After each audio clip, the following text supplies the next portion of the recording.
अभी बिहार सरकार के श्रम मंत्री संतोष कुमार सिंह ने एक बयान दिया है कि माले जो है मूड़ी कटवा पार्टी, इस पे क्या कहेंगे? भाकपा माले ने जो गरीबों के पक्ष में खड़ा होकर के उनके हक अधिकार की लड़ाई लड़ी है, जो राजनीति में ईमानदारी, त्याग, गरीब परस्ती का रास्ता दिखाया है, हमारा ये सीट मिलना इस बात को बताता है कि समाज के अन्य हिस्सों ने भी इसको एक सामाजिक स्वीकृति दी है।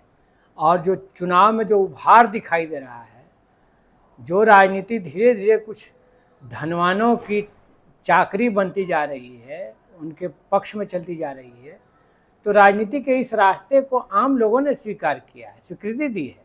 बल्कि हम ये कह रहे हैं कि धनबल को इस बार जनबल से पराजित करना है और इसकी एक अपील है। इसलिए भाकपा माले के खिलाफ कोई नकारात्मक भाव नहीं है, बल्कि एक सकारात्मक भाव है। इसलिए भी कि हम ज़रूर गरीबों मजदूरों की पार्टी रहे हैं, लेकिन जब देश में कृषि संकट आया तो देश का किसान आंदोलन जो चला, किसान महासभा के हम खुद ऑल इंडिया के जनरल सेक्रेटरी हैं, जो देश में आंदोलन चला आपको संयुक्त किसान मोर्चा का 13 महीने तक दिल्ली बॉर्डर पर, उसके राष्ट्रीय कोऑर्डिनेशन कमेटी के हम मेंबर रहे हैं। तो उसमें भी किसान महासभा की बड़ी भूमिका रही, जो CPI-ML का एक ऑर्गेनाइजेशन है।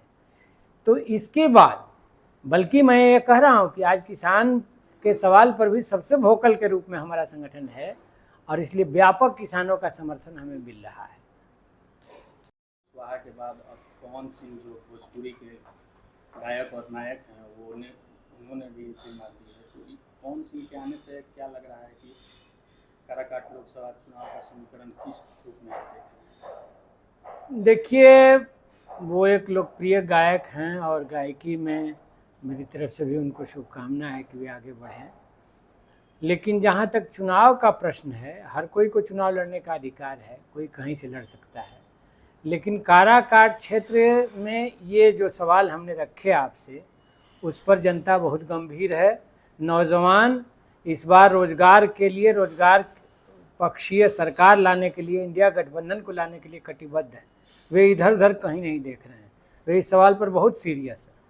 ये मैंने युवाओं की भावनाओं को पढ़ा है, देखा है, इसलिए उससे कोई बहुत फर्क नहीं पड़ेगा। 40 सीटों में से 4 सीटों पर चुनाव हुआ है, इसमें आपके गठबंधन को कितने सीटों पर जीत नजर आती है? मतलब रिपोर्ट तो सभी जगह से सकारात्मक आ रही है, लेकिन काराकाट का मैं आपको बता रहा हूँ कि यहाँ पर हमने मुद्दे रखे हैं, और जो देश का मुद्दा है कि संविधान पर खतरा है, देश के लोकतंत्र पर खतरा है, देश की खेती किसानों के हाथ में रहेगी या कॉरपोरेट को दे दी जाएगी, ये सवाल है। रोजगार के प्रश्न हैं कि कोई रोजगार की जवाबदेही लेने वाली सरकार होगी या इसी तरह की मोदी जी की सरकार रहेगी जो कहती है कि हमारा रोजगार देना काम नहीं है। भ्रष्टाचार का सवाल, महंगाई का सवाल, ये सारे प्रश्न भी हैं। तो मैं तो देख रहा हूँ कि ये चुनाव धीरे धीरे जनमत संग्रह की तरफ बढ़ रहा है। संविधान के समर्थन की ताकतें, लोकतंत्र के पक्ष की ताकतें, किसानों के हाथ में खेती रहे इसके पक्ष की ताकतें एक तरफ गोलबंद हो रही हैं।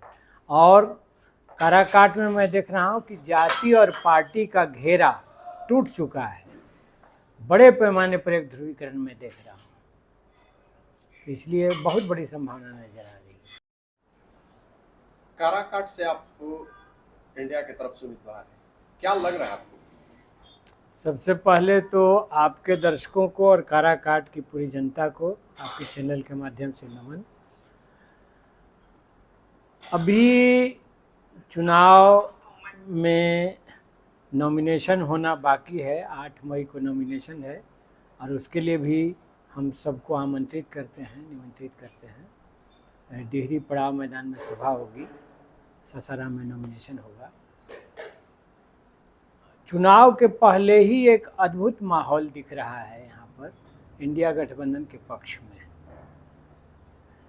और बहुत ही ज़्यादा पक्ष का माहौल दिख रहा है। चुनाव एक तरफा हो रहा है।